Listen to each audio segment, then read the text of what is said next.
Boy, what a first Friday this is. I mean, especially for you. It's like a real You're Friday. Just living. It's You're a real breezing. Friday. Yeah. Forget just a first Friday. This is the real deal, brother. This is like full-on Friday for me. Let's go. It's a Friday for you. Oh, yeah. That goes not only for the holiday weekend, but then we're off next week. Yeah. Yeah, that's so right. So you're really stretching out here. This is a real stretch. Not like Gibbe. I'm not Gibbe stretching. Gibbe's been stretching since last Friday. No, few have. Yeah, Incredible. He's been peacocking around since last Friday. That's right.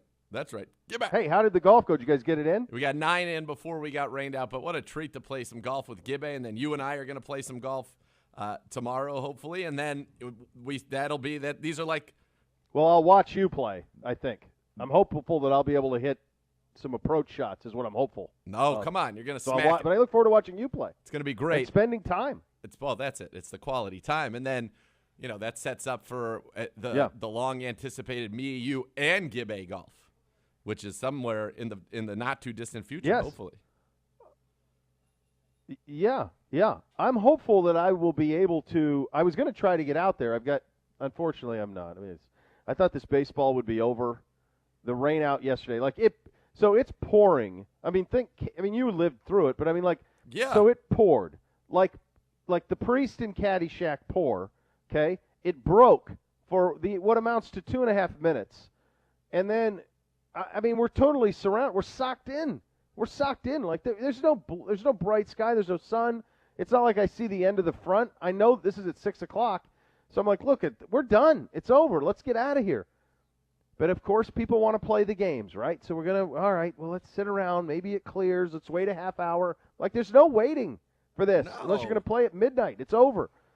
So within 7 minutes, let's say, of me saying, let's get out of here in the little coaches meeting, within 7 minutes, deluge number 2 hits, and it's accompanied by lightning strikes. So now we have all these kids in these dugouts, steel dugouts, mind you. So you have these kids in these steel dugouts, underneath these steel dugouts. Yeah. It's pouring. There's lightning everywhere. The field is now submerged. The infield is submerged. It's underwater. And I'm thinking to myself, boy, I feel like we could have prevented all this. I think we all could have saw this coming. Like I have the Dark Skies app up, and I'm going, look, we're not getting out of this. It's not stopping. This is what it is. I'm minutes. Sorry. Right. No, it's not. It's going to go straight. It's going to continue. We're underwater, man. It's over. And I got guys going, we got to hear what the commissioner says. I don't give a damn what the commissioner says. There's no baseball. It's over, right? So in the middle of the deluge, kids are trying to run to their parents. I got an umbrella, so I'm taking kids to parents. That's how we're going. And the poor kid, they got like these 13-year-old kids who umpire these games. He comes up to me, and he goes, yeah, we called it. Yeah, no duh. Yeah. You don't say. We called it. There's no longer field. It's water. It's a lake. It's over, Coach. Yeah, we called it. No kidding, bud. God bless you, pal. I wish you safe getting home. Safe travels. Get a boat. We came off the 9th green yesterday, and you could tell it was imminent. You could overhear the people at the pool being ushered out of the pool because there was thunder and lightning in the area. And so we kind of just decided, I was like, all right, should we just call it at this point? We'll go have a cocktail, hang out. Or should we, keep our clubs on the cart just in case it opens up and we go run around the back 9? Everybody's like, let's just do it. And so we dropped all our stuff up, drove down there. Like, should we put you down for 9? We're like, yeah. He's like, oh, yeah, well, we're about to blow the siren anyway. I'm like, well, yeah. Yeah. No duh. Dark sky. And by the way, dark sky. No kidding, Coach. Dark sky, I love, but its ability to change on the fly. Like, I want dark sky to not. Oh, boy. I don't want. It was telling me 0% in the 6 o'clock hour. And then all of a sudden I looked and it was 90%. And I'm like, wait a second. I got to tell you, I don't know what's happened to dark sky. I remember paying a premium for it when it was available on all apparatuses. Yeah. And then I think Apple bought it, and now it's an Apple exclusive. And I'm with you. It's good that you brought that up because I don't know if it's as trustworthy as it once was for the reasons that you just said. It used to be perfect. Yeah. And I don't know. I don't know. I feel like its ability to change on the fly, it's not great. It is not great. And I don't remember it being that way in a previous situation. No, it used to tell you. Like if it said it wasn't raining at 5 o'clock, it wasn't raining at 5 o'clock. It didn't then say at 5:01, oops. Right. Oops, it's going to rain. And by the way, yesterday was insane. I left Berea at 3 right after the show, drove through a deluge the entire way on my way east, including when I got over the 480 bridge, traffic comes to a stop because there was a river at the top of the 480 bridge, which I wasn't comforted by. There's usually a river on the 480 bridge. It was once you got over it. So right as you got over it, maybe they haven't, because that's all that in those new lanes for the new bridge and all that. Maybe they haven't drained that properly or graded. It was like a lake. So you had everybody stop to drive through that. Not ideal. No. And then I got going. It's still raining, pouring. And then I take the off ramp that takes you, to 480, 271. So getting off where you're merging this way. So you meet up with 271 south. And raining, pouring. The second I got onto that 480, 271, no rain, no sign of rain. It was like there was a wall where it was pouring, and then on the other side of the wall, not a drop. And then there was not a drop at Walden. We didn't get one drop on us until we concluded 9 holes, and then it was just whoosh. Yeah. Yeah. So, I knew you were going to get hit because it was absolute downpour here like 5:40 and then stopped and then there was a window and then hit again at like 6:10, and then that was it. You were done. That was it from that point on, and that's it. And I don't know. This isn't in the brochure, guys. This is not in the brochure for late June. I mean, we do not live in Tampa. Like, this is not what's supposed to happen. It's not supposed to thunderstorm every day. Yeah, this is not it. So I'm not pleased about it at all. I'm not pleased. You know what I'm also not pleased about? People are telling me this on Twitter. I don't know if you're aware of this or Baco, you're aware of this, but apparently we're not going out over the air. So the only way to be listening to us right now is on the stream, on our app or on YouTube, because there apparently is no over-the-air signal happening and has not been for an hour at 8:50, which I didn't know about, but we're finding out. Many people are tweeting me this moment. So hopefully people are streaming us and listening to us and having the time of their lives.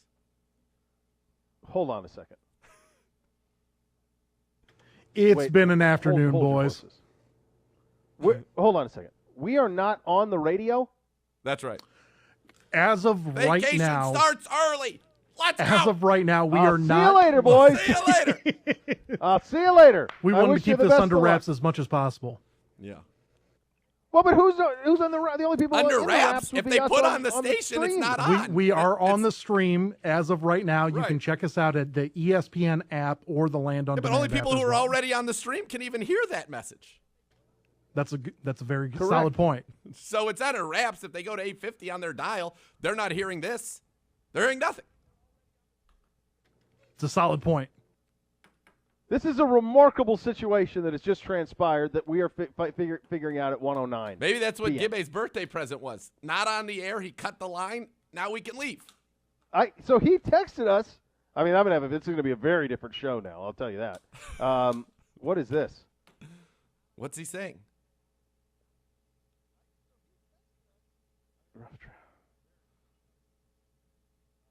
Okay. Oh, that's just Gibby's gift for us is.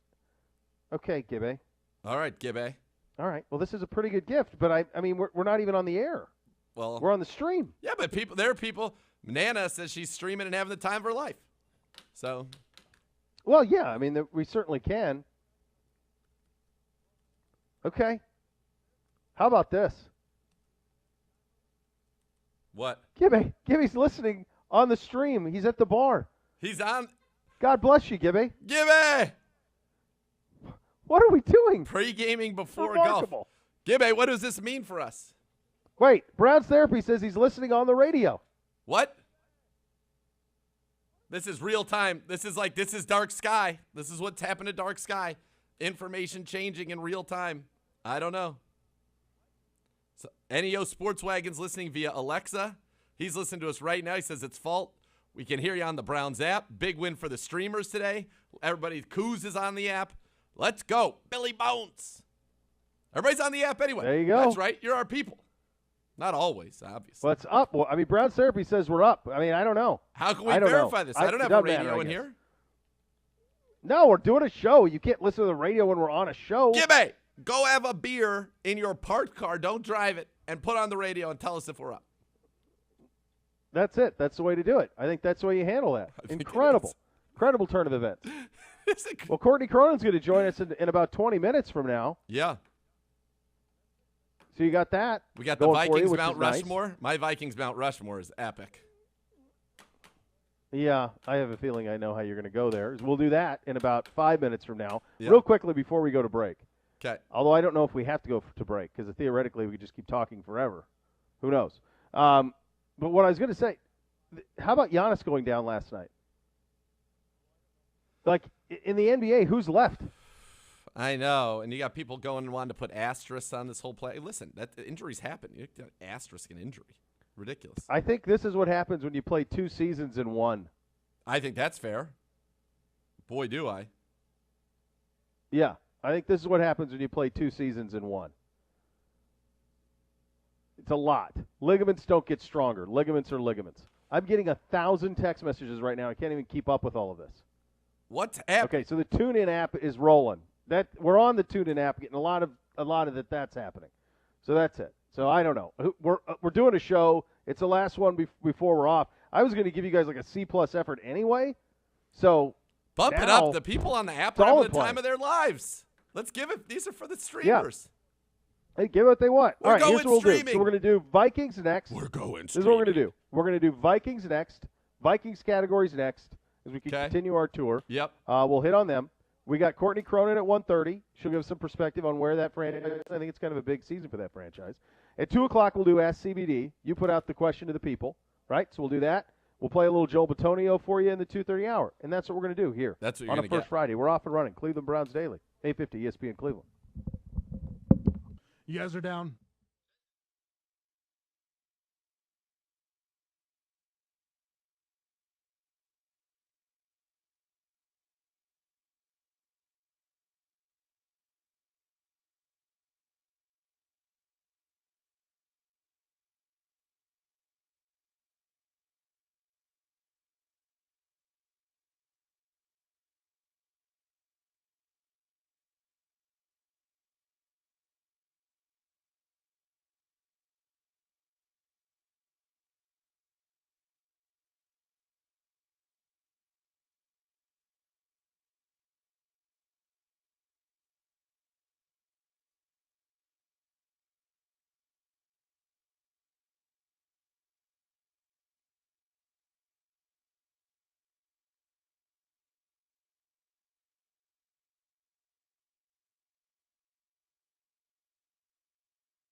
we've all been cooped up in the house a lot more this past year. It's finally getting time to get back outside, grilling on the patio, sitting around the fire on a nice spring evening, putting your feet up, just enjoying being outside, even taking your laptop out, doing some work outside as well, instead of sitting on those beat-up folding chairs. How about real patio furniture that's going to last you for years? Northeast Factory Direct has outdoor sectionals, dining sets, fire pits, loungers. You're going to get everything you need for a whole lot less than you'd pay at those other places. And each of their 3 stores in Cleveland, Euclid, and Macedonia, they are stocked. They are ready. It's the best deals on outdoor furniture. Stop in. Check it out for yourself. You won't be disappointed in the quality or the selection. You can shop them online anytime at northeastfactorydirect.com. All right, the team of the day is the Minnesota Vikings. Courtney Cronin will be joining us here in about 15 minutes on the topic for some expertise.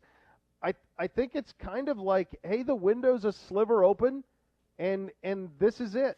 You know, with Cousins and with Zim in terms of this group, because they've got, I mean, Jefferson's a nice young player. They got their roster's fine. They're not a contender though, and it does feel like maybe they took it about as far as they could take it. And I think if you hooked them up to a lie detector test, many of them would say that they wish Kevin Stefanski was in the business still up there. Maybe he was the head coach. I think they would probably feel that, given that he's the reigning coach of the year. But he's ours. So sorry. So sorry. Oh, boy. So sad. Sorry. Yes. Can't have him. I think the Vikings window is closed. I think it is passed. I think that they're a team that could maybe threaten to Was be it ever open? the 7th wild card and then fizzle out. I think a couple years ago they were pretty decent. I mean, they went to the NFC Championship game. I mean, that was pretty good.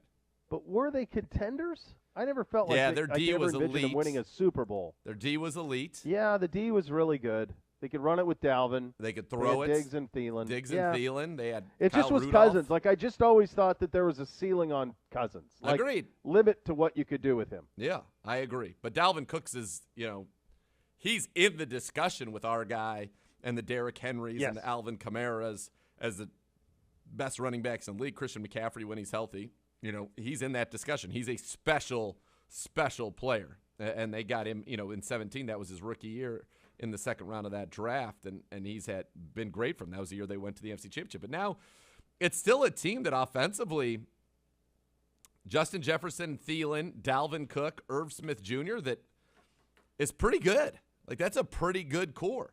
Cousins is a pretty good quarterback. He's not a great quarterback. He's pretty good. He's fine. He's fine. He's fine. Yeah. Yep. I just think the biggest problem for them recently has been their defense has not been what it was supposed to be. Yeah, I mean, they went into New Orleans and won. Maybe they've actually – yeah. Maybe it's the other way. Maybe you look at it the other way. Maybe instead the way of looking at them is that their window was closed and they didn't take advantage. It's that they did take advantage, and they got all that they could out of their window. Because I don't view this as any – like, to me, when I look back at the last few years of this franchise, I think, all right, to your point, they played in an NFC Championship game. I could never at any point envision them winning the NFC Championship or getting to a Super Bowl. So maybe that's it. Maybe they did all that they could with what they had. Possibly. I mean, I think this – I wish we had guest stats with Gibbe right now. But Kirk Cousins' last 3 years, about 69% completions, over 4,000 yards a year. And he has thrown the last 3 seasons 91 touchdowns and only 29 interceptions. Do you remember a player for the Vancouver? Pretty good. Do you remember a player for the Vancouver Grizzlies named Sharif Abdur-Rahim? Did he go to Cal? Hard of memory. Do you think I don't remember Sharif Hard to know guys who played at Cal. That's right. Sharif Abdur-Rahim was a really nice player who was kind of the poster boy of put up big numbers on bad teams. 20 and 10, sure. Yeah, always. That's what Cousins is to me. It's hollow. It's hollow. The stats are there, but it's a limit to what you can do with him. There's a limit to it, and I think they reached the limit. Like, that's the limit. They did it. And that's not a shot. Like, that's a high limit. To your point, he's a very statistically sound and accomplished quarterback. They got to an NFC Championship game. They've done it. That's all. That's exactly what Kirk Cousins' ceiling is. It's maxed. That's it. They did it. I'm fine with that. I mean, I think I happen to think he's a little bit better than people give him credit for. That's just where do you have him? That's where would you rate him? Definitely top 16. 15? Yeah, top 16. Okay. That's what I said. Yeah, 15. But with the right, that's fine. Whereas I don't think he is going to very often put a team on his back and carry them. I do think you put him with the efficiency he put up. If they had a top 10 defense in the league, that's a scary football team. I don't know if he's proven over the course of his career that he's not a guy who elevates. He's not a big money teams. game. He's not a big money No, player. and he's not a big game pitcher. He's not that. Like, so he's, you know, that's what's, I don't know. I'm trying to think of even somebody from our youth who would be of this ilk. And I'm blanking on someone. But Neil Lomax? That's it. I mean, I don't remember watching Dave a lot of Craig? Neil Lomax games. But yeah, maybe a Dave Craig. Maybe that's where you're at. I don't know. I mean, there's so much you can do, and they've done it. Where they are now, though, is kind of at a bit of a crossroads. You think about Stefanski left 2 years ago. George Payton left to go to Denver. Yep. So Zim's there. Spielman's there. But they've had to replace – they're in that problem when you hire a defensive coach and you have a good offensive coordinator. They're going to keep getting jobs, right? Yep. So there's that you got to deal with. So – and they're in a division still, obviously, with Green Bay, and you wonder, you know, if the only thing they have going, one thing they really have going for them is if Green Bay deals Rodgers, and the Bears, who knows what they're going to do with the two quarterbacks, and Detroit's in a rebuild, they could absolutely win this division if Green Bay trades Rodgers. Yes. It's hard, Cousins. I mean, down the stretch last year, in the final 1, 2, 3, 4, 5, 6, 7, 8 games, the final 8 games, he basically threw 5, 11, 12, 14, 20 touchdowns and 2 picks. That's the same as What Baker. was their record going into the last 8 games? They were, let's see, 0-1, 0-2, 0-3, 1-3, 1-5, and then 2-5, 3-5, 4-5, 4-6, 5-6, 6-6, 6-7, 6-8, 6-9, 7-9. Okay, that's the Cousins experience. You just gave it to us. Yep. That's the even in that stretch when he played really and well. That's what happened in Washington a lot. They'd dig a hole. He would accumulate statistics. 4-4, and they'd end up 8-8. Yep. 7-9. Yep. I mean, he's not an elevator. And this is not. I'm sure this is coming across as I think he stinks. I don't, because you and I have him rated the same. I would have him 15, 16. So it's fine. He's middle of the road, and that's why I think I was looking at it wrong. I think they've actually maxed out kind of what they can do. Historically, it's a franchise. It's amazing. They've had some great players. They have an incredible fan base. They've played in a lot of Super Bowls, never won one. The best team they had with Randy Moss, with Randall Cunningham coming in for an injury. Ed Johnson went 15-1, and they got a kicker who misses a field goal in '98. Gary Anderson missed a field goal all year. Yep. Misses one that would have ices it, and they lose to the Falcons, and the Falcons go to the Super Bowl. But that was their squad. They've had other teams too. They draft Adrian Peterson. They've had some of the coolest players. If you're doing a Vikings Mount Rushmore, and we can do it right now, it's really good. It's a really cool Mount Rushmore. It's a great one. And we can do it right now. So my Vikings Mount Rushmore would be a unique Rushmore with 5 people on it, and it's going to have Randy Moss. Oh, you can't add a 5th. Well, when you hear who it is, you'll say go right on ahead. My Vikings Mount Rushmore is Randy Moss. Yeah. Adrian Peterson. Sure. John Randall. Yep. And Jeff George. Now, the final person to be added is Britton Cole. Put Cole in there and get Jeff George out. Ouch! That solves it. That solves your problem. I think Fran Tarkenton probably would be on that list. Chris Carter, John Randall. Is this the Dolman, first? Is this John Randall's on it? Moss is on it. It's Moss, Randall, Peterson, and Tarkenton is what it would be. Yeah. And they may even Randall McDaniel might have made about 7 All-Pros as well. By the time all is at guard. I mean they've got a ton of it. Is this the only team that you will concede that there is a player in this team's history that is cooler than Jeff George? Because Randy Moss. Or do you say, yeah? I mean, that Randy Moss Culpepper, I have a signed helmet in my basement that is a Vikings helmet signed by Randy Moss and Dante Culpepper. So, yeah, I was pretty into that. Era. Randall McDaniel, 1, 2, 3, 4, 5, 6, 7 first-team All-Pros. Okay. I mean, like I said, it's a good list. They got a lot going on historically.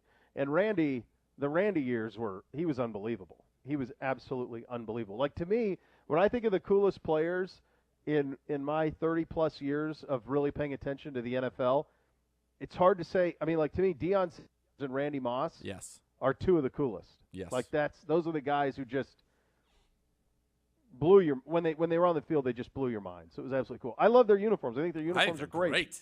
I'd actually go awesome. back to more of the old school look. Like a couple before they did this most recent redesign, I would have gone back to that look. No, you don't like that with the ridiculous piping. No. Before you're talking that, about even two before that, then two before that. Yeah.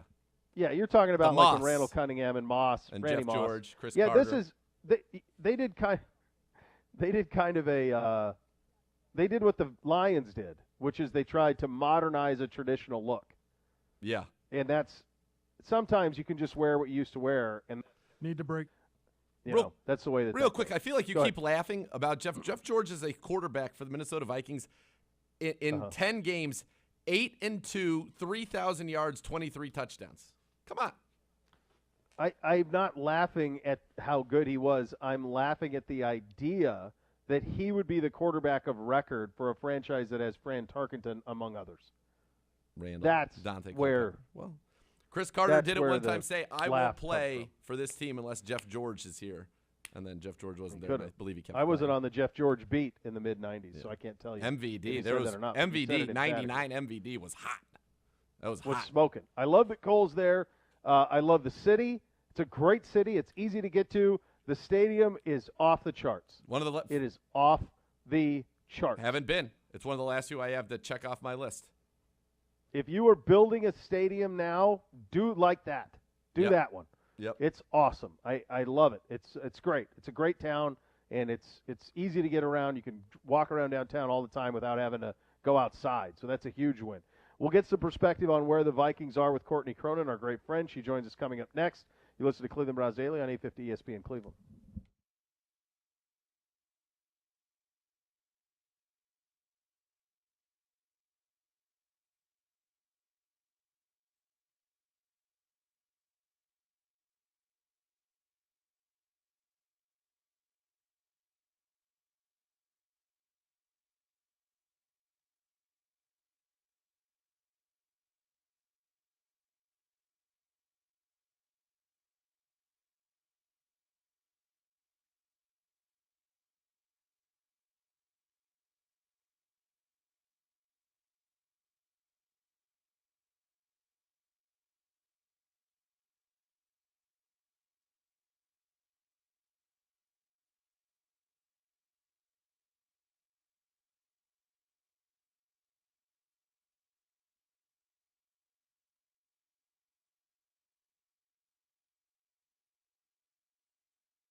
here for my friends at Weather Seal Home Services. Need a roof replacement? You'd like to replace your roof for the final time? It's the benefit of choosing a metal roof from Weather Seal. Metal roof technology, materials, styles, and colors have improved significantly. They are beautiful, nearly indestructible, and affordable. Plus, with a new metal roof, Weather Seal includes 100 feet of free extra-large gutters, up to 7 years, zero interest financing as well. Give my guys a call, 877-351-SEAL, or visit weathersealhomeservices.com. When we talk about the Minnesota Vikings, we like to do so with Courtney Cronin of ESPN's NFL Nation. She covers the Vikings for them. She is a host on ESPN Radio and one of our great friends of the program. Courtney, thank you so much for taking the time. Nathan and I were discussing where this Vikings operation is now. You think about Stefanski left a couple of years ago, and obviously we're very pleased that he did. He did a fantastic job here. George Payton left from the front office. Zim is there. Spielman's there. But in terms of window or the approach to this season, what is it? Well, they've got to get back to the playoffs. They have not had 2 consecutive seasons under Mike Zimmer where they've missed the postseason. So I think that's probably where you start. And just like you mentioned, there's been a lot of turnover in the grand scheme of things in the last couple of years in terms of coaching staff, in terms of the front office. So I think that with Rick Spielman and Mike Zimmer just now entering the first year of those 3-year extensions, it looks like they have time on paper, and I'm sure that if they win this year, they will. But there's that pressure to win because 3 years is not that long. And yes, there's a lot of resources and a lot of finances tied into the extensions that both the head coach, GM got, the quarterback got, the running back got. I mean, the Wilf family shelled out a lot of money within the last calendar year to keep all these pieces in place, and they just didn't perform to standard last year for a number of different factors. So I think really with Mike Zimmer, it's showing, hey, my vision for this team can work if everybody's healthy this year, especially on defense, and really getting that defense back to the level that it was a few years ago, because it was just such a shadow of itself last year because of injuries, because of so much inexperience, and all the turnover that they had, because you knew that was coming. The 2017 group wasn't going to be able to stay together forever, and last year was when last off season, so 2020 off seasons, when you started to see Everson Griffin, Linval Joseph, Xavier Rhodes, Trey Waynes, at that time Mackenzie Alexander, a lot of pieces from that 2017 number 1 defense. They finally parted ways because age and finances were a reason behind that. So now they have a group. They spent so much money on defense this offseason to prove, hey, we can get back to that level and potentially even be better than that. Who are they counting on this defense? Patrick Peterson, at this point, a little bit past his prime, you would say. He's going to wear the number 7, which I think is sweet. But who needs to really step up for this defense to be, what they want it to be? I mean, certainly they need Danielle Hunter. They absolutely need Danielle Hunter, and they are in prime position to get him back. I mean, they just reworked his contract. He says he's healthy. He's just trying to get back into football shape. So they need him because their pass rush was not good last year. They had a franchise low 23 sacks. So getting Hunter back in the fold, and you have an upgrade, with Sheldon Richardson coming back, Dalvin Tomlinson right there in the middle next to Michael Pierce, you wouldn't think a lot of teams would want to run on this Vikings team. So they constructed the front 7, specifically that defensive line, to prevent that. And I honestly think that that's going to aid what the guys in the back end of this defense have to deal with. But on top of that, they finally have cornerback depth. That was not a luxury last year. And Mike Zimmer's favorite phrase is, I need just one more corner. And it's kind of something that has become, his MO around here. And for good reason, because last year they were signing guys off the street just about every other week because they were dealing with inexperience, a ton of injuries. Holton Hill was supposed to be something that he never panned out to be because he was dealing with suspensions and all that and injuries. And it's just, I think it really does start up front, but they revamped that secondary totally. It looks vastly different than it did last year, and that should pay a big dividend for them. Courtney, where are they with Cousins? Been there a while, had some success. How does the franchise view him? How does the fan base view him? There were rumors, that maybe they would be interested in drafting a quarterback. Where are they with him? Well, Kirk is going into – he's got 2 years left on his deal, and there is no question he is the starter for this year. I know that there was some speculation with Kellen Mond being drafted in the 3rd round and that they didn't wait until day 3 to get a 6th or 7th rounder that will be a practice squad lifer or, somebody in the undrafted free agent market. Like, they did this because – and I think it sent a big message that – yes, we're locked into Kirk Cousins right now, but we need to start thinking about a contingency plan. If our investment doesn't go the way that we expected it to when they signed him to that extension ahead of the 2020 during the 2020 off season. So, I watched Kellen Mond all throughout throughout mini camps, throughout OTAs. He's got a lot of work to do. And that is not a surprise to Vikings coaches whatsoever. I mean, he's a project. It took him 4 years to put it all together at Texas A&M. This isn't Justin Fields or another first-round quarterback that you would expect to, be able to play this year if needed. So he's competing for the backup job. He should be your 3rd-round pick should be your backup quarterback this year. Otherwise, that kind of isn't a good look on the franchise. But as of right now, he came along really slow in the spring, but I think that was to be expected. I'd be curious to see, though, come August when we're talking about the backup battle, how much further along he is and if he actually is going to be able to vie for that spot over someone like a Jake Browning, who appears to be the number 2 as of right now. When you look at this offense, Justin Jefferson, incredible rookie season. Thielen, you've got Dalvin Cook. Irv Smith Jr. now takes over with the departure of Kyle Rudolph.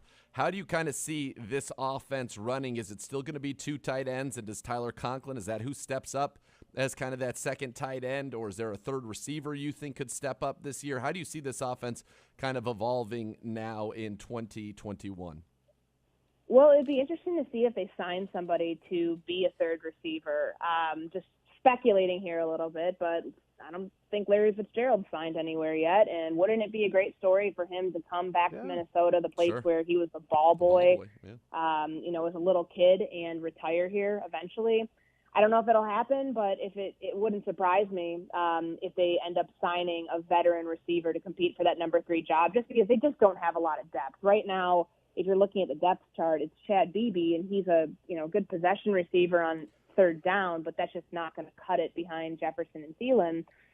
But typically when you look at this like Shanahan-Kubiak offense, and now what Clint Kubiak's going to do with the passing game, like this offense is predicated on the tight end most times being your number 3 receiver. So anticipate that that's going to be a lot more targets for someone like Irv Smith. And I know fantasy people were having a conniption back in May when I asked Mike Zimmer, how do you see Irv Smith's roles changing? He's like, well, I don't really see it changing all that much. It's going to be a bigger role for Tyler Conklin.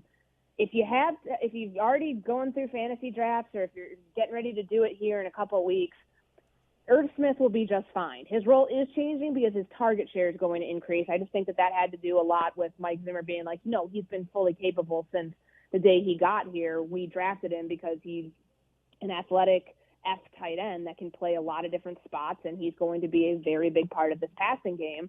So I would imagine when you talk about that number 3 receiver position, that could probably be a hybrid role. Like if they don't bring in a veteran, which there's still time and they've got cap space to utilize, that expect, Irv Smith, with or without that, to be getting a lot of targets.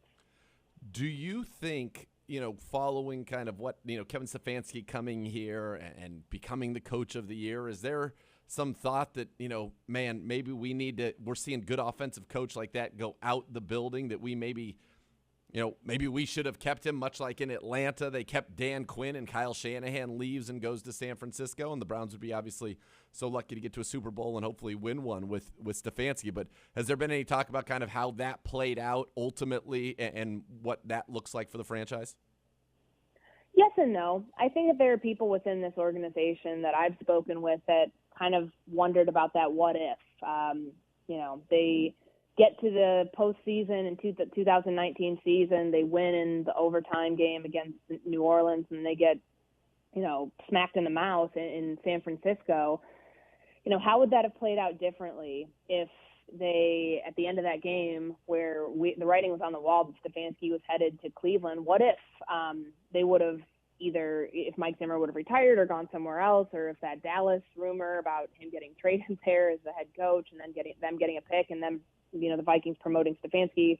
I think those what-if scenarios are something that people thought about, but, it's hard not to notice if you are the Minnesota Vikings what's going on in Cleveland, where, it's kind of this crazy pipeline where you have, front office people, you have several coaches on the staff, and support staff too that have roots here. That's just something that is a fact. And week 4, the storylines will be abundant just over the last 2-3 years of all the connections that they have to Cleveland. But I certainly think in the back of some people's minds in that front office, particularly, wondering what if they would have stayed with Stefanski, what if they would have promoted Stefanski, and I don't know what they would have done with Mike Zimmer, but I definitely think that there is that belief, like you mentioned, as teams are kind of shifting.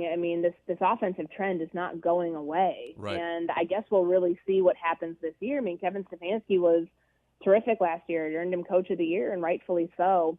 But if they get what they expect to get out of Baker Mayfield this year, and if Cleveland goes deep in the playoffs, which they are certainly a team that looks on paper to be built that way, I think there's probably going to be some more of that what ifs and wondering, if that grass is truly greener, since they don't get to be a part of it here in Minnesota. Yeah, and I think that's, and by the way, we're thrilled that didn't take place, because we feel we're pretty happy with what we got out of Kevin, and not just him, but the front office guys, the staff, everything. It's been amazing what's happened here.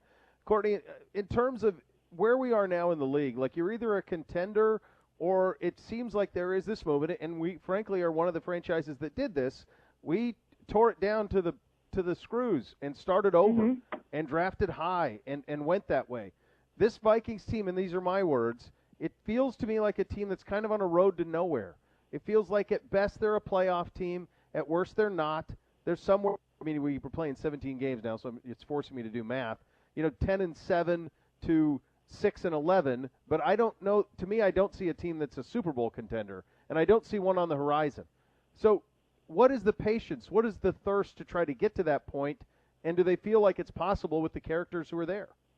I think the patience is, the clock's ticking on this team. Rick Spielman's been with this organization since 2006 and general manager since 2012. Mike Zimmer's been here since 2014. You can only keep people in positions of power for so long and keep the direction of the team going this way for so long.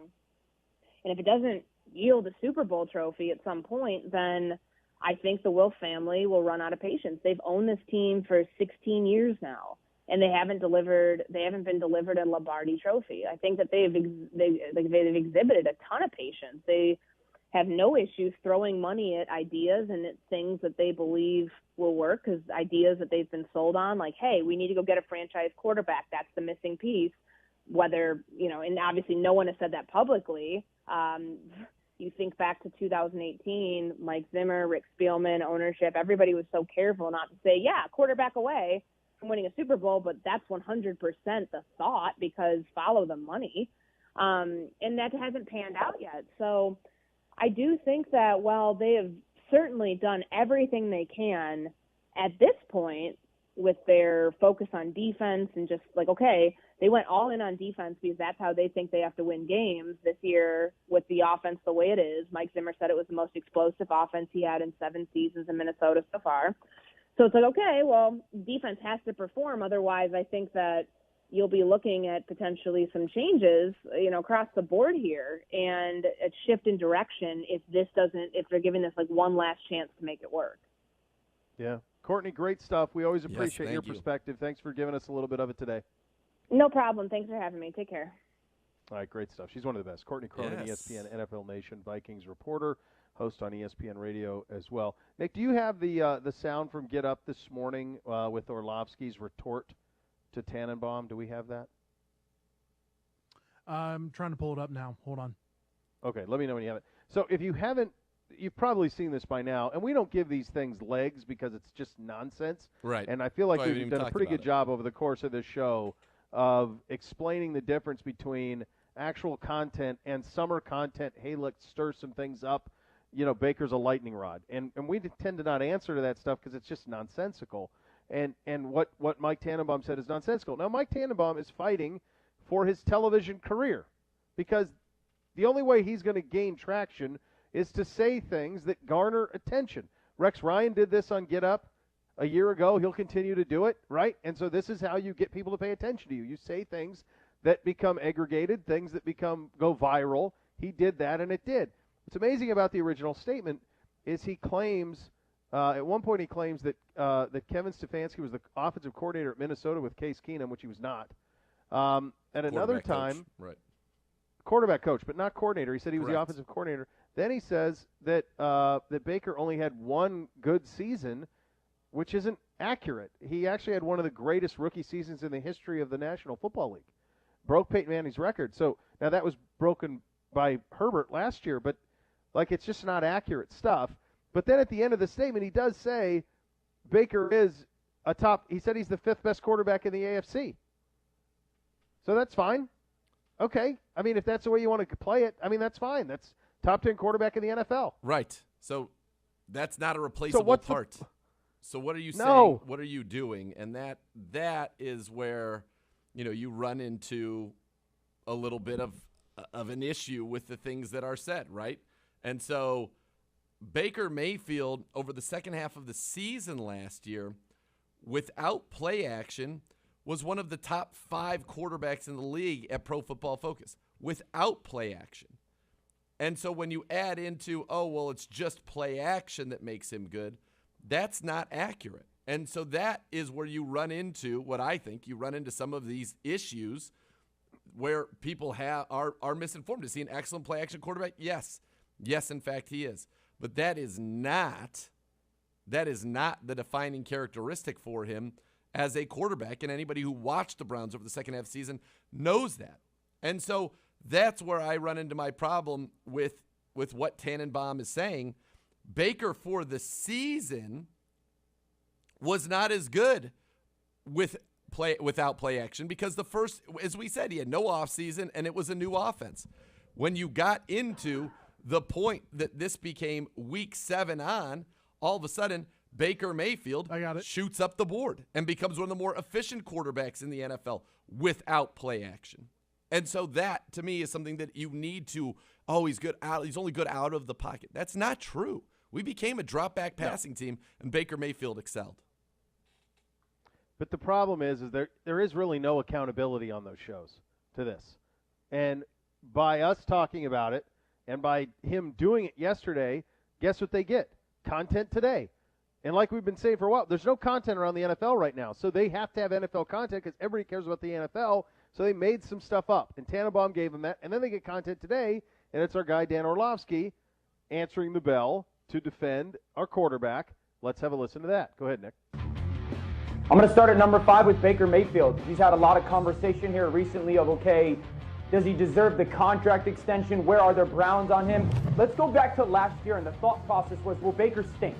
Baker can't play. He's coming off of a bad year. And he's going from maybe Baker Mayfield's not as bad as people say he is. So now the conversation is, this is a Super Bowl caliber football team, a top 3 roster. We're talking about this team playing all the way into January. There's the continuity of this year, and it's finally a second year with a coaching staff and the same offense. I want to see if he could do it again. I think there's a lot of pressure for him to kind of be the NFL, the Cleveland Brown version of LeBron James. Number 4 would be. All right, very good. And a Dan. It's very good. To me, it's not about the franchise. I know that they have another one of Dan basically ripping into Tannenbaum. Let me try and find that, during our break here. All right. Yeah, no worries. I mean, look, it's to be quite fair. We know what this is about, right? You've been in this business long enough. I've been in this business long enough. The embrace debate thing. I mean, you got to go back 20 years on this. So now, originally, it's PTI, and that's Tony and Mike, and they get along really good. They've known each other forever. And that's what it starts with. But since then, there at times can be manufactured debate. And Sure. for whatever reason, some of his own doing, Baker is a lightning rod. And when I say some of his own doing, what has Baker always been willing to do on these fronts? I got it right here. It's 1:20. He went on Coward's show. Right. For crying out. Coward says the worst things ever about him. Baker goes on his show, puts him in a body bag, but does it stop Coward? No. He'll continue to do it. Tannenbaum is getting a rise out of everybody with this right now. Here's Dan going at Tannenbaum.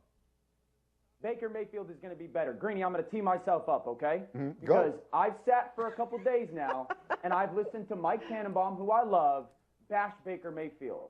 And I told Browns fans that I was going to have Baker Mayfield's back. I was going to have their quarterback's team's back. And I've heard him say he's a replacement-level player.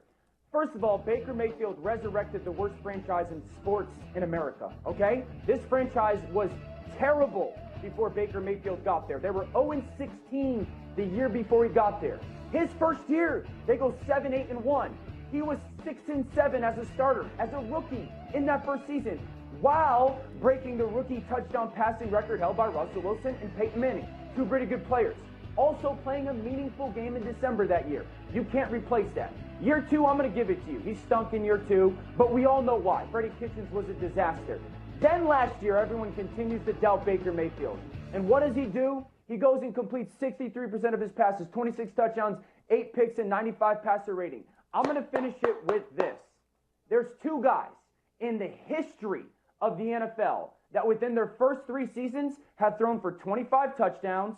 They've thrown for 11 10 seconds. yards, and they've had a passer rating of 89 or more. Dan Marino and Baker Mayfield. Stop disrespecting Baker Mayfield. You're up. Stop it. Good job at you, Danny boy. That's right, Dan. That's right. Yeah, good job. I was texting You know what? with Orlovsky. Six will love this stuff. Oh, he's going to love Six it. is going to love this. He He's was gonna love like, they got us. The disrespect is out of control.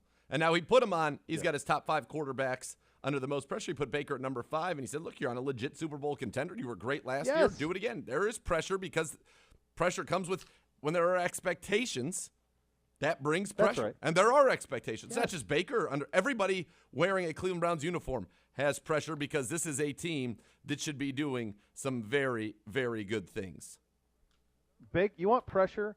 Baker Mayfield drove to Norman without a scholarship, without having talked to Bob Stoops, and said, I'm going to be an Oklahoma Sooner without a scholarship. That's right. And then put on that helmet, which is Mount Rushmore program in the history of college football, and had pressure every single time they took the field. He's going to be just fine with pressure. We saw it last year here. You're going to see it this year here as well. I have absolutely zero doubt, but keep on doubting because it's only going to fuel the guy. I'm telling you that. He's Arya Stark. He's got a list, I assure you. He's got a list.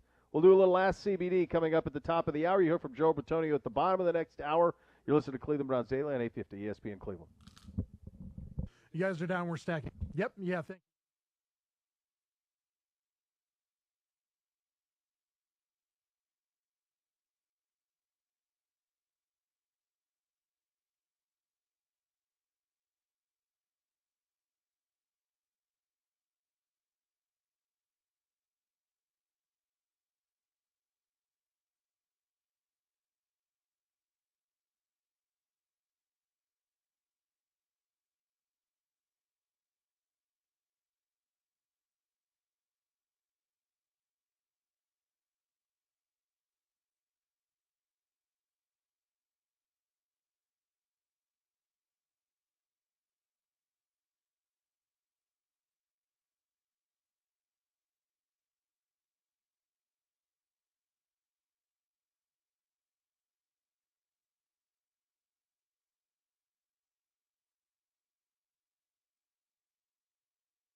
Second hour here on Cleveland Browns Daily, and this one hits close to home. I, of course, am Beau Bishop. For my friends at EOX Vonage, I dealt with this when it comes to Excel nightmare. We had it in one of our businesses. It was a nightmare. If we'd had EOX Vantage, it would not have been. Here's what they do. EOX Vantage connects core systems that don't talk. From reporting and analytics to insight and decision-making, you can gain a more complete real-time picture of your business. You can eliminate that Excel nightmare that I was talking about. You can do it today. You can do it. EOX Vantage makes your data work smarter to move your business forward. You're about growth. Your software should be too. With EOX Vantage, your company will scale effortlessly. Local presence, but global footprint. Check them out. EOX Vantage. Time for a little Ask CBD on a First Friday miracle edition of the program. Let's do one. You have an Ask CBD to you in terms of this, and it's one that I just got on social to Nathan. This is specifically for you. Yeah. Are you offended that there was an office Chipotle order placed by someone who at this point, and again, this is the exact tweet, someone who may become an arch nemesis or may has already become an arch nemesis, and you are excluded? Wait. That's what the tweet says. I'm reading it right now from Johnny Be Good Clee. You mean to tell me that Connor is what the tweet says. Ordered Chipotle Yes. for the office and didn't even ask me if I would like a burrito bowl or a burrito or tacos or a quesadilla? It appears, according to Johnny Be Good Clee, that's what's happened. That's the question. So you mean when I saw Jeff walking by with Chipotle, delivering Chipotle to Baco, this was Chipotle ordered by Connor without That's even what the a tweet thought says. Of, hey, You went Nathan to a might like private school, Chipotle. you're getting to the bottom of it. We know he likes tequila. We know he likes tacos. It would make sense that Chipotle would be in his wheelhouse. That's right. Baco, do you know about this? Test. Mic on? Yeah, the mic is on. Making sure. Yeah, I got Chipotle today. And who ordered this Chipotle? Connor. Who organized the ordering? Connor received the orders for everybody. Oof. At some point, I just have to, you say, like, I always look for the good in people, and I want to give people more and more opportunities and chances to come back from an egregiously awful start. But at what point do I just have to, it's like, what about Bob?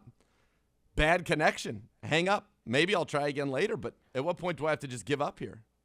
I mean, Baco, how would you be feeling if you were the only person, if you were ranked last on the tiers initially, and then Chipotle was ordered, and you were the only person excluded?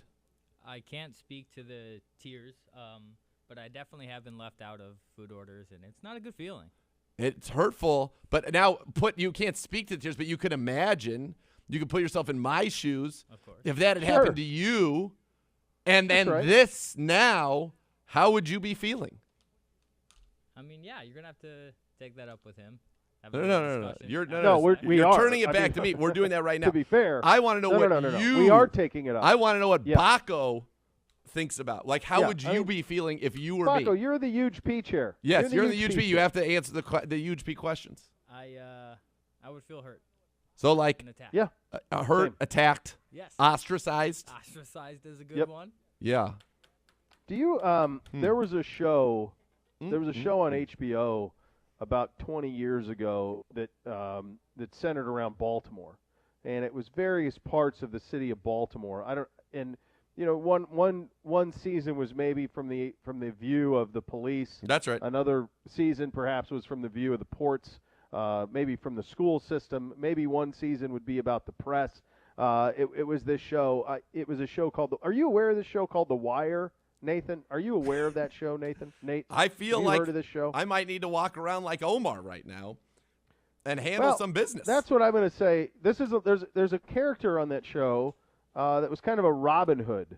That's if you will. I think it's a great description. A character named Omar, and at one point, and I think it's appropriate that we have this discussion now because at one point in that show, he says a line: "If you're going to come at the king, you best not miss." And that's what I would say to Connor with the C right now. I'd say that right now. If you're going to come at the King, you best not miss. It's just like, how do we not? We have opportunities for fences to be mended, olive branches to be extended, and everywhere I look, I thought I could smell it, and everywhere I smell fences maybe are some built carnitas, higher. maybe some. Is that some steak? Is it chicken? Is that some beef barbacoa? Oh, is that the sofritas, the tofu that they make into amazing little? It's almost like ground chicken. It's ground beef. Boy, they're the only place that's figured it out on the cauliflower rice. Boy, have they? They do a great job with that lime cauliflower rice. Yeah, I could be having like no carbs, great treats. I could stay leaning on seeing it'd be good for my health. I could be nourished. Right now, I feel famished, and it's added to it because once you smell something, they tell you this is true, folks. Once you are able to smell something, the molecules are actually in your taste buds. You are. That's right. They're there, and so I'm getting molecules of all this delicious Chipotle that I was excluded from, and it makes it worse. Sad. Sad. Ask Stringer Bell. Hey, Connor, ask Stringer Bell. That's all I'll say. Be careful. Be careful. All right, here's one for Bobby. Baco, I'm going to show you how we do this. So it's Ask CBD. So and then you're going to do we're going to see. We're going to give you Gibby's job for 15 minutes. We'll see how you do, buddy.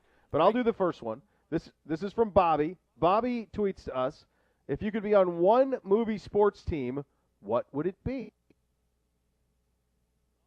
Z? Well, I've given this some thought, and I've landed on the San Francisco Knights. The San Francisco Knights were the team that defeat the Miami Sharks in the finals in the Super Bowl in any given Sunday. And the reason I'm going to pick them is because the Miami Sharks, there's already a lot of chaos, but it provided a glimpse into a world that seems pretty fun at the time for an NFL player. I'd also like to be compensated, which puts me on an NFL team. The Knights were the class of the league. I would be, the Joe Montana of the San Francisco Knights. And it feels like I'd be having a pretty good life and a pretty good time and be pretty well compensated for my time.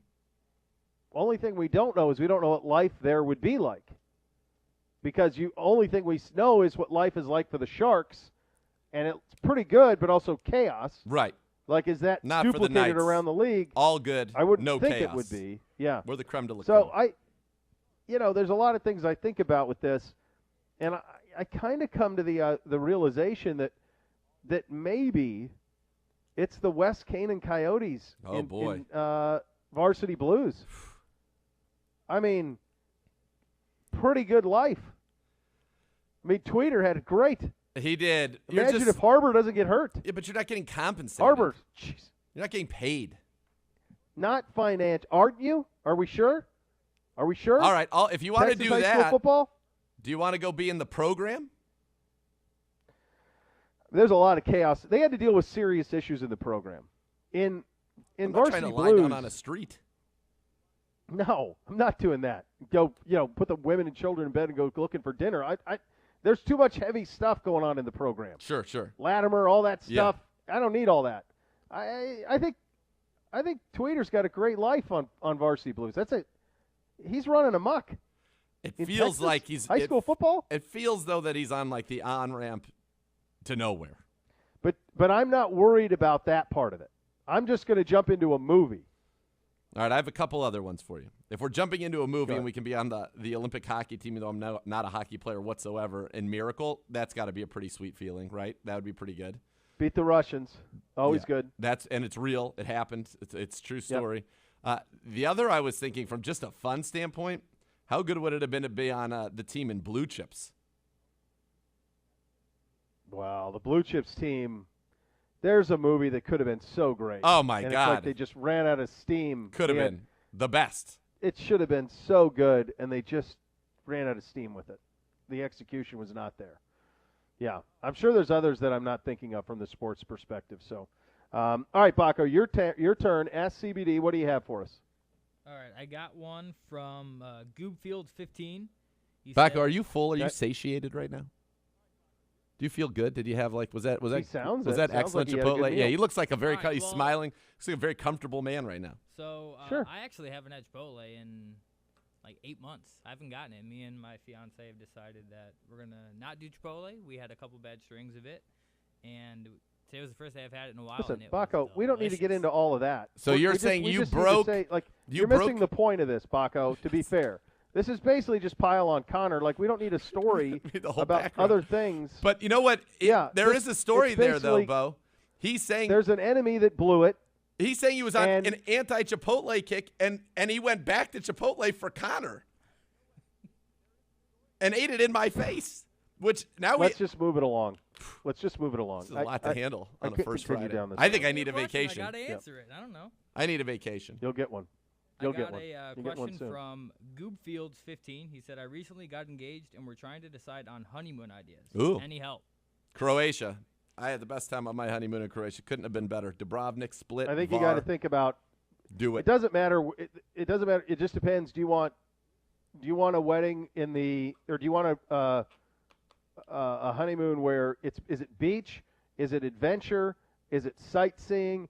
Is there places you can do both? So it really depends, and then it just depends on your budget. Like, and by the way, right now, everyone's price gouging, so I don't know how you do it now. No, it seems like brutal.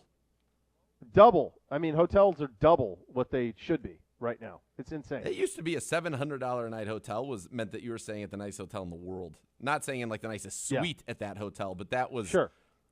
And now that's Yes. everywhere, and I don't get it. We've I talked don't about either. this before. No, I don't get it. I don't get it. $2,000 hotel rooms in Montana. Come on. Come on. What are we doing? What are we doing?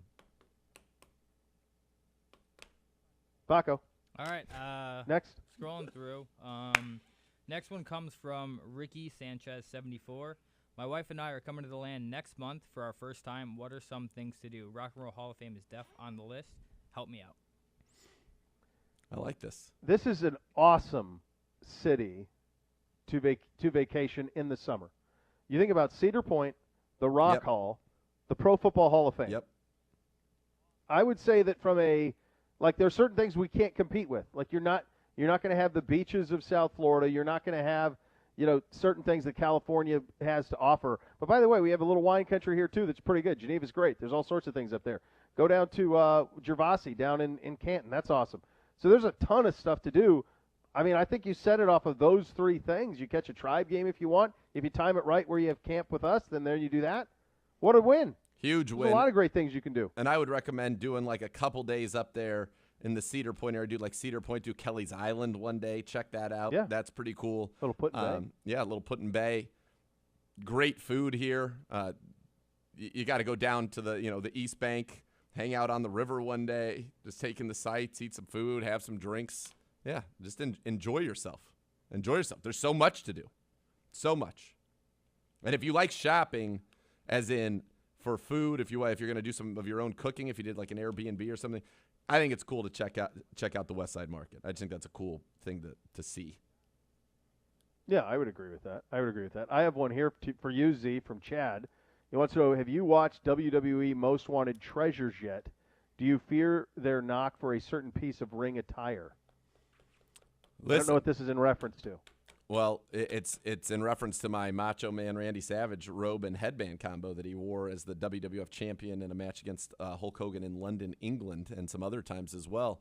I would welcome their knock. We could talk a little negotiation, but at the same time, that's something that I always want to have. I wear it whenever I'm feeling really spry. Oh, so they come to people's houses who have these treasures and then offer them money for the treasures? That's the gimmick? Perhaps. The way that this show works is they had this huge old warehouse of all this crazy stuff, like anything that was used in any pay-per-view. So they have this unbelievable archive, and it was just kind of going through it and finding, the various things that were in there. But I could see them wanting to, one day put together a museum that would have all of the Macho Man's robes or something like that, and then perhaps they would seek me out. I'm here. I'm available. I think that's an heirloom. I think B's getting that when he gets older. That's an heirloom piece. Yeah, I'd like him. I should have worn it. I've worn it in some great situations and some good sporting situations when victory was at hand, and then I would wear that for the final, show up in the final day wearing that robe. That's always Amazing. a nice feeling. It makes you feel good. That's a good touch. Yeah. Yeah, it's a very good touch. Here's another one from Daniel. Have either of you watched Succession? Of course. We loved Game of Thrones, yes. So I think you'll love this one. And then football question, what new offensive wrinkle are you most looking forward to seeing in year 2 of Stefanski? If you listen to the scores, Daniel, tempo.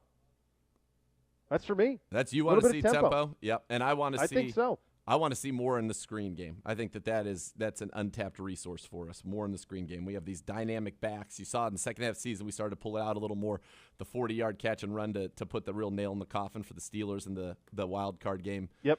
So, yeah, tempo, I like that because you are going to have winning cures everything. There's no doubt about it, but there is the problem of one football. And the way to get more people, more touches is to run more plays. And I think and your quarterback likes it. And all these guys like it. And they all want to play that way. You can stay. And the defense is better, so it's not such a hit on them if you go a quick 3 and out. No, your defense, you're too deep. You don't have to protect your defense. You don't have to protect them. B, you have flexibility to run in different guys on the D line, at linebacker, even at corner, at safety to keep them fresh. But offensively, you're running it all back. You could take Chubb out if he's getting tired. In comes Kareem Hunt. You got Odell out. In comes Hollywood Higgins and Donovan Peoples-Jones for Jarvis. You've got all 4 of your tight ends back. You've got the flexibility to put tempo, wear down a defense, and you get to stay fresh. All of a sudden you wear them down. Then Anthony Schwartz comes in and runs a go. See ya. Yep. Thanks for Sign coming. me up. Yes. Have you seen Succession all the way through? Oh, yeah. Season 2 is dynamite. I can't wait for Season 3. Didn't I push you into that? I think you helped me get back back to it. And I said, yeah, you said, come back. And I said, no, you're going to like it. Season 2 is tremendous. So it's a really good show. I actually think it passed Billions, like in a similar concept. It was Billions the problem with it happened with Billions is you set the 2 guys up, and then you pull them apart, and then they got to get back to going head-to-head. So you have some kind of weird seasons in there. Whereas Succession, it's only 2 seasons in, and they've crushed it to this point. They've crushed it. Season 2 is incredible. But the problem, this is my fear. So the 3rd season is supposed to be out in the fall. So much of that show is the locations and where it's shot. Yeah. Will they have had access to that? I think that's why they waited. Pandemic? I think that's why they waited so long. Yeah, I hope, because I think that's a big part of it. Because I watched it through twice. Last year in pandemic, nothing was on, so I watched it through when it aired originally, and then I binged it. I enjoyed it more on the binge than I actually did in real time. Same. But yeah. But so much of it was like the locations are awesome. Awesome. Have you watched Mayor yet? Mayor of Easttown? Not yet. You'll enjoy that. I've heard great things. Have you heard of Startup? I have that in the queue on Same. Netflix. That looks entertaining to me. Sims gave it a huge recommendation, and supposedly now that it's on Netflix, it's like #1 on Netflix. People are binging it and loving it, and it was a show that was 3 seasons, 2016 to 2018, and because now it's getting binged and people are seeing it, people actually want it to come back. And so there's talks that it might even come back 3 years later, 4 years later to continue because it was so good. So that happened with a show that was on, I want to say Stars, called Warrior, maybe? Okay. That was on Stars it was like around the San Francisco area and in early 1900s, and it was, Chinese people coming in and some of like the gang stuff that was going on there. And that show, it picked up steam on the streaming services. And they're doing it over. They're going to add seasons to it. Wow. So that could be the case. I think that's in play with a lot of them. What I'm finding out now, and it's funny, I just stumbled into this show last night called Brotherhood, which was on Showtime like in 2006. Okay. About like Rhode Island and mafia politics and government and all of this. I'd never even heard of it. I stumbled into it last night. I think at that time, from the late before 2000, late 2000s, early 2010s, there was so much prestige TV, and there was no binging. So like this Black Sails show that I think you're going to love about the pirates, it was competing against like Sopranos, yep. and it was competing against Game of Thrones. And when there was no streaming, you just couldn't watch all this stuff. It was too much. Too much. And now people are rediscovering this stuff years later because we had a gap too, because Succession, Ozark, Yellowstone, all these shows that are popular now, none of them Film last. No new So content. they don't have new episodes. Right. No new content. That's why I'm so glad I discovered Outlander. Outlander's great. Yeah. Great. Right. There's another one. It's fantastic. I really recommend it for you. I think you'd really enjoy it. Yeah. Yeah, I will. It'll be in there too. I mean, I think we got time. I don't think there's anything else coming anytime soon. Yeah. True. Right. Yes. Yeah. All right. We got time for one more. Did any of them strike your interest? Baco, you got anything you're very excited about? Nothing very excited, but I got one from Other than your Joe. It's Chipotle? Joe Parr. He says, what is one specific instance in sports you would like to have a redo on, both as a fan and a player? I know yours. This. You did that one? Yeah. My apologies. No. You would know. That was weeks. It was like weeks ago. You would even, know. Yeah, Philly. I mean, I'm in the archives right You're in now. the archives. You're good, Baco. Baco, you're good. Is there anything you Yeah, want to you're know, fine. Don't worry Baco? Do you have a question from the mind of Baco? On the spot. This is Big P. This is your audition. Audition? I'm not trying to take over Gibbs. No, but Gibbe's he's a legend. He is a legend. No, I don't have anything, gentlemen. Okay. All right, very good. All right. I think I got all to the ones that I wanted to get to. I don't see anything. I think the rest we've gotten to over the time. There was a question about training camp tickets. We don't know. Browns Therapy's on a real heater right now in regard to Connor. So I think that's very good. I'm siphoning through all of these about the TuneIn app. So you have that going on. Some great ones about me fighting Pedro. That's right. That's very good. I feel like Richie asked one. I feel like we should. Oh, here's one. Jay Natty wants to know, will you keep Oh Boy going after July 4th? Yes. Yeah. Said Yes. it's immortal. Feels Yeah. like it. Yeah. I feel like that's going nowhere. I don't even know how I came up with that or where it Yeah, came where from, did but you I get like that from? it. Tom It's Grodek interesting. asked it. Where does that come from? You said it, and I just loved it. I don't know. I just was – one of my kids said something. My oldest kid said something, and I just was trying to be overly, enthusiastic. And I just thought, oh, boy, Patey, what a good job out of you. Which is kind of a jerk thing to do to a 9-year-old, I suppose. But still great. nevertheless, it's stuck. Yeah. Chris wants to know if we're getting Big P pay in addition to our Big B pay since we're doing double duties this week. Fair question. No. Fair? No. Not happening. Not happening at all. Not even getting Chipotle. All right. No. I tell you, the trial of Connor is going to be a fascinating one. I look forward to getting my hands on this kid. I mean, I did Pedro in like 45 seconds. Yeah. This one's going to be pretty. So- I think this is one where you're We'll like, see. no, I want that case. Slam dunk. Yeah, that's the one you want. All right, coming up next, you'll hear from Joel Bitonio. You're listening to Cleveland Browns Daily on 850 ESPN Cleveland.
Game plan for this season includes buying or selling a home. Howard Hanna Real Estate Services has you covered. Visit howardhanna.com/go Browns today. Let's head back to minicamp and the great Joel Bitonio wrapping up his discussion with the media about the offseason and where this team will go in 2021.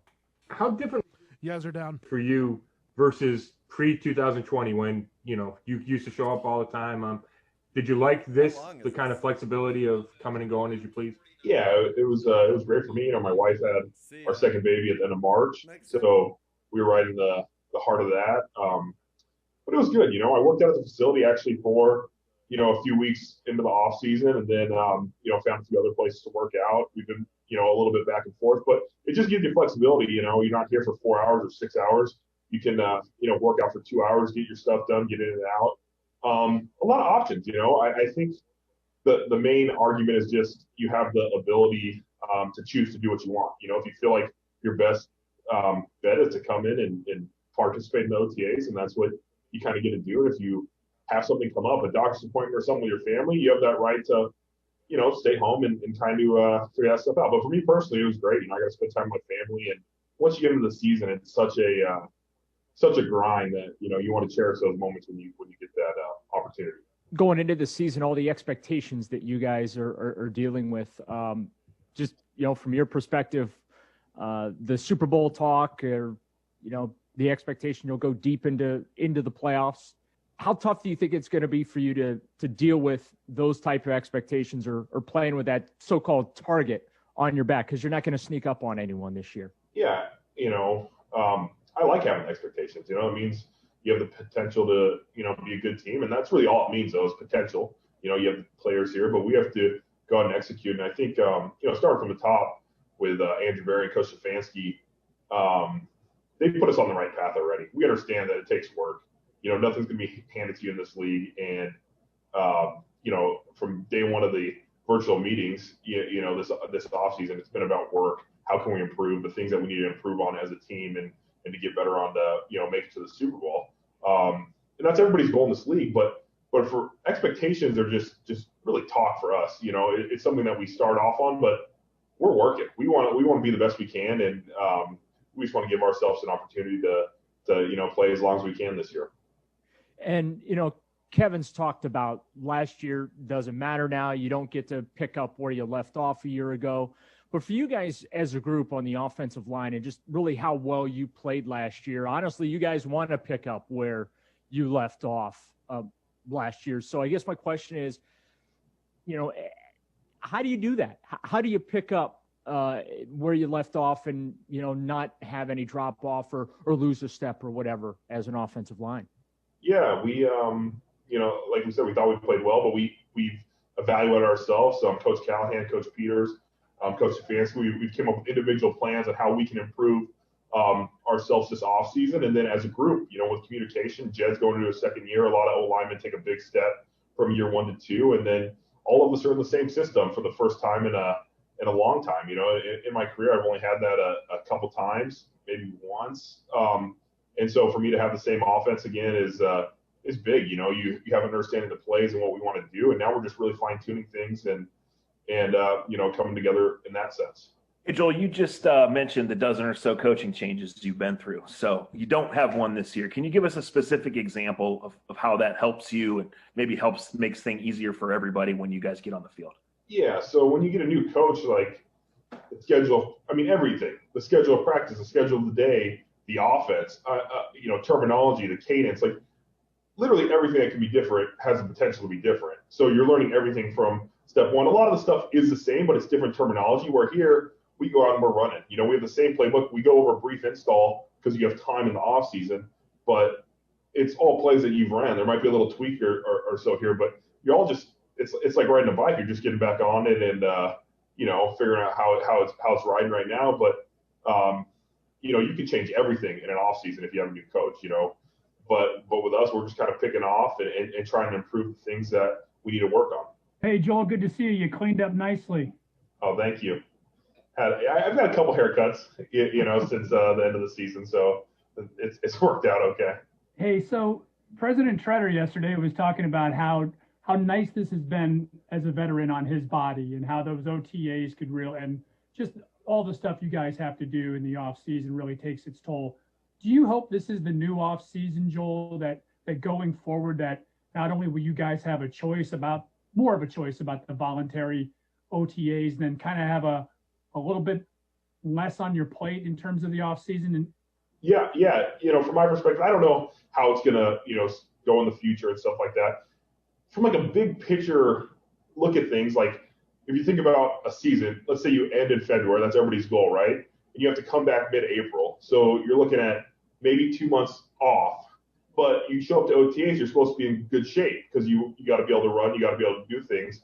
So how many weeks off are you really giving your body, to get to that point? And then you do the 9 weeks or 10-week program, and then you have another 6-week break where you're supposed to get some time off, but you have to be in shape for training camp. So all these things kind of lead to a process, in the old days, or where we're accustomed to, of you're just training to be ready at all times. But if you can get a training regimen where you can peak in August, going into September, I think that's the best way. So I think there is a way where we can still have off season, where we can either push it back or move it around, where it's almost more of a ramp up period into the season instead of these segmented breaks where it's kind of hard to really give your body a true break. So, from my perspective, I do like the voluntary part, but I do think there's an answer out there of let's look at the science, let's look at the data. Like, should we be trying to peak in April and then trying to peak again in September, or is there a way to ramp that up where you don't have to peak and do the voluntary stuff? And I think we've learned too that virtual meetings and virtual things can be beneficial as well too. And I can sneak one quick one in about Baker. Did he prove to you guys last year as teammates, Joel, that he is the guy going forward? Not that you necessarily had many doubts about it, but that performance last year, did he show that he should be the long-term guy here? Yeah, I think so. Since he's been here, I've always thought very highly of him. He's always been a great teammate to me, and what he's shown on the football field, the positives far outweigh the negatives. And I think he just continue to take those steps and continue to improve. And, this is a big year for us and a big year for him, but I know he's looking forward to it, and that's kind of what he lives for, those big moments. So we're getting ready to roll. Hey, Joel, congratulations. Tom kind of set me up here nicely because that was on my mind. I wanted to ask you about Baker. You've gone through a contract extension. Obviously, a lot of attention on Baker being a starting quarterback, and everybody, in the media looking at, what's going to happen with him and Josh Allen and Lamar Jackson. It's a long way leading up to what I should just ask you flat out, and it's, how do you think Baker will handle all this? What is it about your personality about his personality that you think will help him through it? Yeah, I think he understands that the number one goal is playing football, because if you play football well, like, everything else is going to kind of take care of itself. And I think his agent, and I'm sure his group of people that are supporting him are telling him that, you just play good football, and the other stuff will take care of itself. But he has the right mindset. I mean, he looks like he's in great shape. He's throwing the ball well. He has a grasp with the offense. Like, all those things are just positive. So I think he has the right mindset.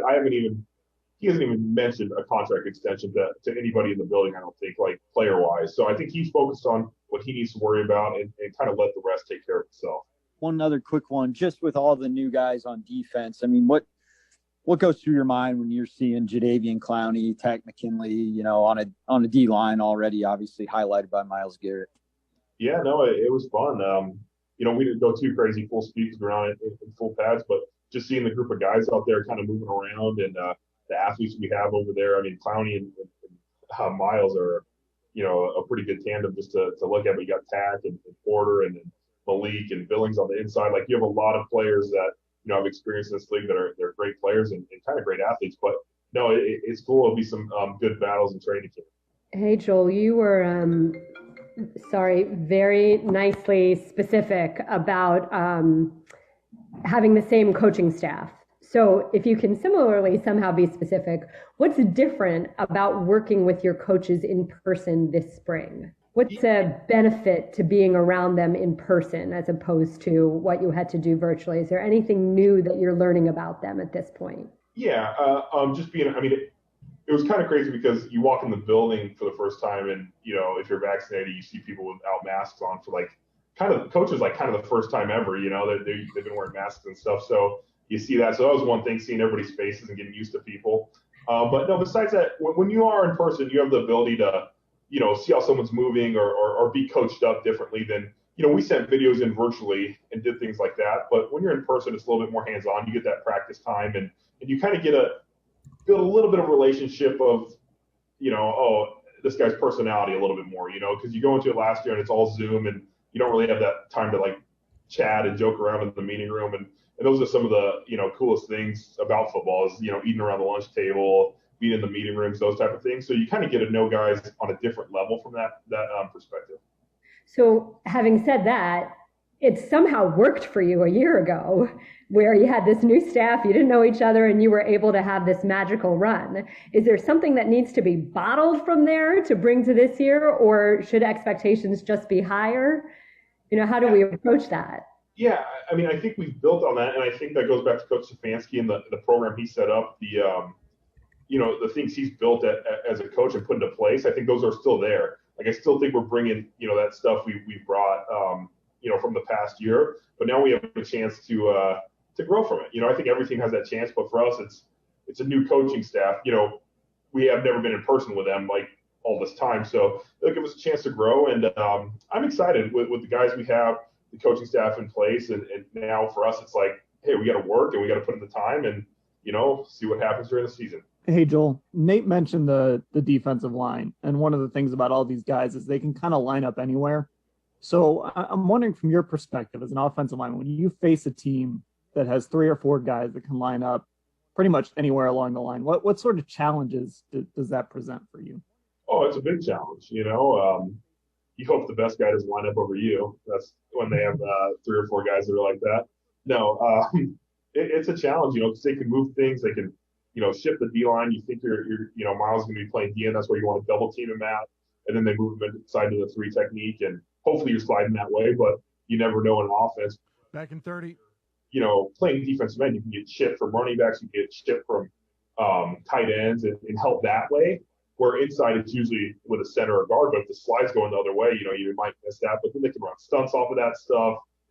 They can do 3-man games. Like they have the ability to move around. And you know, if you put 3 of your rushers on one side, back in 10, you know, are you going to slide to the 3-man side, or are you going to still double team Miles? You know, there's a lot of options that can open up. You guys there? Yep. You were up. Going to be fun. Look, you got everybody back. I mean, the whole offensive line's back. You got Callahan back, and in a month or so, we'll see them all on the field hitting each other, which will be fun. Well, not hitting each other yet, not a month, but close. Close. Get some pads on eventually as we get into August. Get some preseason games under our belt. But look, the top 10 moments of the last Browns calendar year, we had minicamp, just seeing everybody, and they weren't even playing football yet. So, yeah, it is going to be fun. And watching our offensive line go against the defensive line, we're doing, you know, in addition to the Browns breakdowns, Anthony Schwartz, by the way, just dropped. I tweeted out links to the playlists so you can get every Browns breakdown so far. Newsome, Owusu-Koramoah, we're going in order of the draft picks. Newsome, Owusu-Koramoah, and Schwartz have dropped. We're also doing Browns position previews where I take a look at each position group: quarterbacks, running backs, wide receivers, tight ends, offensive line, defensive line, linebackers, safeties, corners, and specialists. So 10 of those as well to get you ready for training camp. Where it stands, projected starters, if there are battles, people to keep an eye on, a few facts about each player. And we started those. We dropped the quarterbacks today, so you can get those again at youtube.com/Browns, the Browns app. So be sure to check all of those out. But, yeah, I did the D-line one. I recorded that this morning with Baco, as a matter of fact. There are so many guys. Like at defensive end, you know who your big 3 are. It's likely that it'll be Gustin and Weaver competing to be the 4th D end, or maybe they keep 5. Then you have a couple other guys, Joe Johnson, Cameron Malveaux, who were active a year ago, an undrafted free agent, Romeo McKnight. But then you go to defensive tackle, and I've even talked about this ad nauseum. Jackson, Billings, Elliott, Togiai, Marvin Wilson, Malik McDowell. Damian Square's been in the league 9 years. Like, the guy just makes rosters everywhere he goes. Yeah, out of the Alabama. tackle room's fun. Sheldon Day. You've got a lot of talent in that room. That's 8 of them. And so watching our O-line against that defensive line, that's going to be It's going to be incredible. This offense against the I mean, it's going to be fun. This is going to be – it feels like we're watching an all-star game with the talent. It does. Yeah. Yeah, and I saw I just saw this week, I don't know, it was ESPN. Might have been ESPN that put it out. Third best roster in the NFL behind the Bucs and the Chiefs. And I think honestly, second, they're getting the Mahomes bump, but I think our roster is more complete than Kansas City's. Sure. Mahomes is Mahomes, but beyond that, I mean, I think our roster is more complete than theirs. So it's remarkable. We can't wait to see it. It's going to be fun by the time we get to that. It's going to be fun to say this. So much more to come. You'll listen to Cleveland Browns Daily on 850 ESPN Cleveland.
Obsessing over something like football certainly can be a problem. If you're obsessing over gambling, it can be dangerous. Do something to take your mind off it. Find a hobby, perhaps.